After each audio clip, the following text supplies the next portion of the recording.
আমরা আজকের ভিডিওটিতে রোদের উপর উষ্ণতার প্রভাব নিয়ে আলোচনা করব।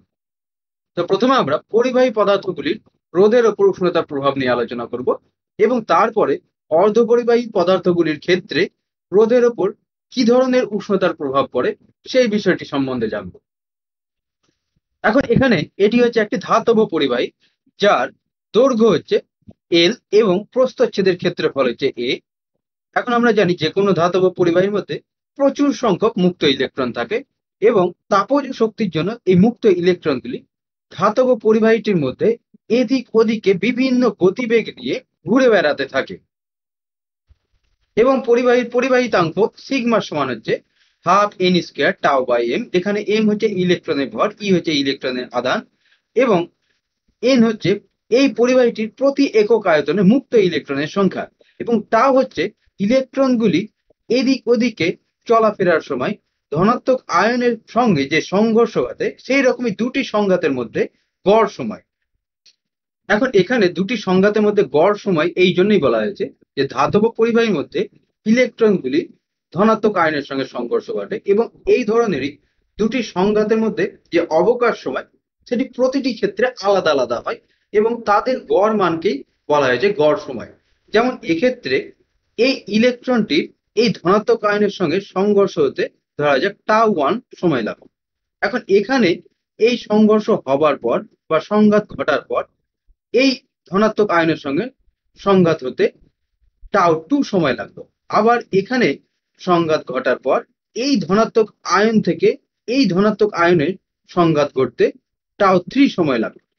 আবার এখানে সংঘাত ঘটার পর এই ধনাত্মক আয়নের সঙ্গে সংঘর্ষ হতে টাউ ফোর সময় লাগলো। তাহলে প্রতিটি ক্ষেত্রে ধনাত্মক আয়নের সঙ্গে এই ইলেকট্রনটির সংঘর্ষ হবার সময় লাগছে আলাদা আলাদা, কারণ প্রতিটি ক্ষেত্রে তার বেগ পরিবর্তিত হচ্ছে। তাহলে এখানে দুটি সংঘাতের মধ্যে গড় সময় হবে tau one plus tau two plus tau three plus tau four by four. এবং এখান থেকে আমরা পরিবাহীর রোধাঙ্ক রো সমান পেয়েছিলাম ওয়ান বাই সিগমা সমান আমরা পেয়েছিলাম two m by n square tau এবং পরিবাহীর রোধ তাহলে হচ্ছে আর সমান rho into L by A. তাহলে আর সমান পাচ্ছি আমরা two m n square tau into L by A. এখানে আমরা রো এর মানটি বসিয়েছি। তাহলে এখন আমাদেরকে দেখতে হবে উষ্ণতা পরিবর্তিত করা হলে পরিবাহীর রোধের মধ্যে যে রাশিগুলি আছে সেগুলির মধ্যে কোন কোন রাশিটি পরিবর্তিত হয় এবং কিভাবে পরিবর্তিত হয়। তো এখানে আমরা ধরে নিচ্ছি এল অর্থাৎ পরিবাহীর দৈর্ঘ্য এবং এ প্রস্থচ্ছেদের ক্ষেত্রফল একই থাকবে উষ্ণতার সঙ্গে। তো এম হচ্ছে ইলেকট্রনের ভর, যা উষ্ণতার সঙ্গে অপরিবর্তিত থাকে এবং ই হচ্ছে ইলেকট্রনের আধান, সেটিও উষ্ণতার সঙ্গে অপরিবর্তিত থাকে।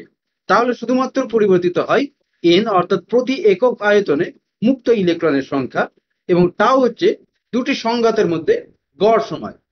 তাহলে এবার আমরা এই দুটি রাশিকে শুধুমাত্র বিবেচনা করব যে উষ্ণতার সঙ্গে এই দুটি রাশি কিভাবে পরিবর্তিত হয়, তাহলে আমরা বুঝতে পারবো যে পরিবাহী রোধ উষ্ণতার সঙ্গে কিভাবে পরিবর্তিত হবে। তাহলে এখন কোনো পরিবাহীর ক্ষেত্রে যদি উষ্ণতা বৃদ্ধি করা হয় সেই পরিবাহীটির মধ্যে মুক্ত ইলেকট্রনের সংখ্যা বৃদ্ধি পাবে। কারণ হচ্ছে পরিবাহীর মধ্যে মুক্ত ইলেকট্রনগুলি এসেছে ওই পদার্থের পরমাণুর বহিস্থ কক্ষপথ থেকে। বহিস্থ কক্ষপথে যে ইলেকট্রনগুলি ছিল তারা তাপজ শক্তি গ্রহণ করে মুক্ত ইলেকট্রনে পরিণত হয়েছে। এখন আমরা যদি উষ্ণতা বৃদ্ধি করি তাহলে আরো বেশি সংখ্যক ওই পদার্থের পরমাণুর বহিস্থ কক্ষপথে ইলেকট্রনগুলির শক্তি সংগ্রহ করে মুক্ত ইলেকট্রনে পরিণত হবে। এর ফলে প্রতি একক আয়তনে পরিবাহীর মধ্যে মুক্ত ইলেকট্রনের সংখ্যা বৃদ্ধি পাবে, অর্থাৎ এন এর মান বৃদ্ধি পাবে। এখন যদি এন এর মান বৃদ্ধি পায় তাহলে আর এর মান কমবে, কারণ এখানে পরিবাহীর রোধ আর এবং পরিবাহীর মধ্যে প্রতি একক আয়তনে মুক্ত ইলেকট্রনের সংখ্যার মধ্যে সম্পর্ক হচ্ছে ব্যস্তানুপাতিক।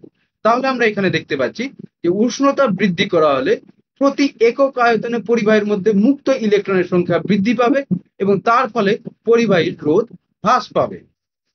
এখন এখানে উষ্ণতা বৃদ্ধি করা হলে শুধুমাত্র যে পরিবাহীর মধ্যে মুক্ত ইলেকট্রনের সংখ্যা বৃদ্ধি পাবে, অর্থাৎ একক আয়তনে মুক্ত ইলেকট্রনের সংখ্যা বৃদ্ধি পাবে এই নয়, ধাতব পরিবাহীর মধ্যে যে ইলেকট্রনগুলি আছে তারা যখন অগ্রসর হয় ধনাত্মক আয়নের সঙ্গে সংঘর্ষ ঘটে, অর্থাৎ পরপর দুটি আয়নের সঙ্গে সংঘর্ষের মধ্যে যে অবকাশ সময় তার মান কমে আসবে, কারণ ইলেকট্রনগুলি আরো বেশি পরিমাণ শক্তি সংগ্রহ করবে এবং ওই শক্তি সংগ্রহ করার ফলে তারা আরো বেশি গতিতে এদিক ওদিকে ঘুরে বেড়াবে এবং এর ফলে তাদের যে সংঘর্ষের মধ্যে অবকাশ সময় পরপর দুটি সংঘাতের মধ্যে তার মান কমে আসবে।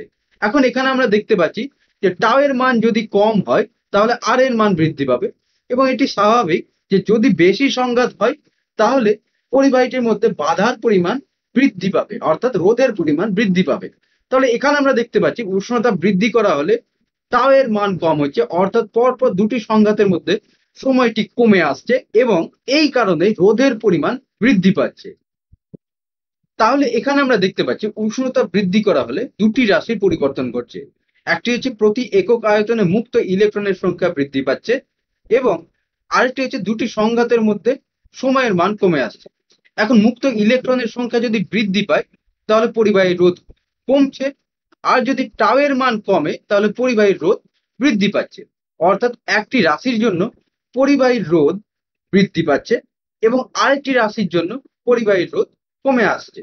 এখন তাহলে প্রশ্ন হলো যে উষ্ণতা বৃদ্ধি করা হলে পরিবাহীর ক্ষেত্রে রোধ বৃদ্ধি পাবে না হ্রাস পাবে? তাহলে এই প্রশ্নটির উত্তর জানতে গেলে আমাদেরকে ধাতব পরিবাহীর মধ্যে মুক্ত ইলেকট্রনের সংখ্যা সম্বন্ধে একটি ধারণা থাকতে হবে। এখন যে কোনো ধাতব পরিবাহীর মধ্যে প্রচুর সংখ্যক ইলেকট্রন থাকে এবং মুক্ত ইলেকট্রনের সংখ্যা হচ্ছে গড়ের উষ্ণতায় প্রতি একক আয়তনে 10⁻28 থেকে 10⁻29 এবং এটি হচ্ছে একটি হিউজ পরিমাণ।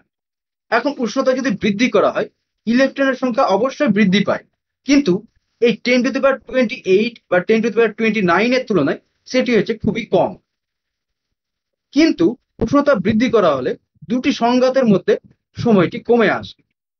এই জন্যই দেখা যায় যে পরিবাহীর ক্ষেত্রে উষ্ণতা বৃদ্ধি করা হলে রোধের মান বৃদ্ধি পায়, কারণ উষ্ণতা বৃদ্ধি করা হলে পরিবাহীর মধ্যে প্রতি একক আয়তনে মুক্ত ইলেকট্রনের সংখ্যা অর্থাৎ এন এর মান তুলনামূলকভাবে বৃদ্ধি পায় না, কিন্তু ইলেকট্রনগুলি তাপজ শক্তি গ্রহণ করার ফলে দুটি সংঘাতের মধ্যে সময়ের মান খুবই কমে আসে এবং বেশি পরিমাণে তাদের গতিপথে বাধাপ্রাপ্ত হয়। এখন গতিপথে বাধাপ্রাপ্ত হলে সেটিকে আমরা বলি রোধ, অর্থাৎ ইলেকট্রন বাধাপ্রাপ্ত হলে তড়িৎ প্রবাহ বাধাপ্রাপ্ত হবে, অর্থাৎ রোধের পরিমাণ বৃদ্ধি পাবে।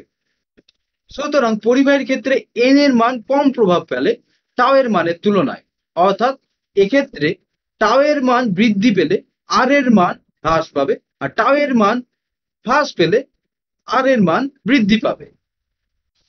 এখন যেহেতু উষ্ণতা বৃদ্ধি করা হলে পরপর দুটি সংঘাতের মধ্যে সময় কমে আসে তাহলে পরিবাহীর রোধ বৃদ্ধি পাবে। তাহলে আমরা এখানে দেখতে পাচ্ছি উষ্ণতা বৃদ্ধি করা হলে পরিবাহীর রোধ আস্তে আস্তে বৃদ্ধি পাবে। তাহলে এই ধরনের একটি পরিবাহী যেমন তামার ক্ষেত্রে রোধাঙ্ক বা রোধের সঙ্গে তাপমাত্রার লেখচিত্রটি দেখি, তাহলে লেখচিত্রটি হবে এই ধরনের। বিভিন্ন পদার্থের ক্ষেত্রে বিভিন্ন ধরনের হবে, কিন্তু লেখচিত্রগুলির প্রকৃতি এই ধরনেরই হবে, অর্থাৎ এক্ষেত্রে তাপমাত্রা বৃদ্ধি পাচ্ছে সঙ্গে সঙ্গে রোধাঙ্ক বা পরিবাহীর রোধও বৃদ্ধি পাচ্ছে। তো এবার আমরা দেখব অর্ধপরিবাহী পদার্থ যেমন সিলিকন, জার্মেনিয়াম, এই সব পদার্থগুলির রোধের ওপর উষ্ণতার প্রভাব কিভাবে পড়ে। এখন বিশুদ্ধ অর্ধপরিবাহীগুলি যেমন সিলিকন বা জার্মেনিয়াম, এই সব পদার্থগুলির মধ্যে মুক্ত আধান বাহক হিসাবে দুই ধরনের আধান বাহক থাকে, একটি হচ্ছে মুক্ত ইলেকট্রন আর একটি হচ্ছে হোল। এখন ঘরের উষ্ণতায় এই আধান বাহকগুলি অর্থাৎ মুক্ত ইলেকট্রন ও হোলের সংখ্যা খুবই কম থাকে অর্ধপরিবাহীগুলির মধ্যে। এখন আমরা রোধ সমান জানি 2m/n² টাউ ইন্টু L/A। এখন এখানে উষ্ণতা বৃদ্ধি করা হলে একই রকম ভাবে মুক্ত ইলেকট্রন ও হোলের সংখ্যা বৃদ্ধি পাবে এবং টাও এর মান কম হবে, অর্থাৎ পরপর দুটি সংঘাতের মধ্যে সময়ের মান কমে আসবে।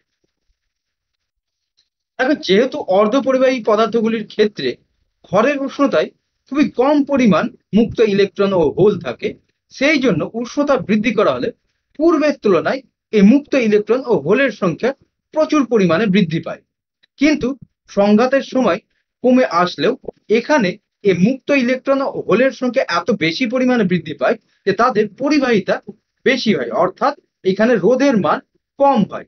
তাহলে এক্ষেত্রে আমরা দেখতে পাচ্ছি যে অর্ধপরিবাহী পদার্থগুলির ক্ষেত্রে যেহেতু এন এর মানটি এতটা বেশি পরিমাণে বৃদ্ধি পাচ্ছে যে এখানে পরপর দুটি সংঘাতের মধ্যে সময়ের মান কমে আসলেও রোধের পরিমাণ কম হচ্ছে, কারণ এক্ষেত্রে এন এর মানটি বেশি প্রভাব ফেলছে টাও এর মান থেকে।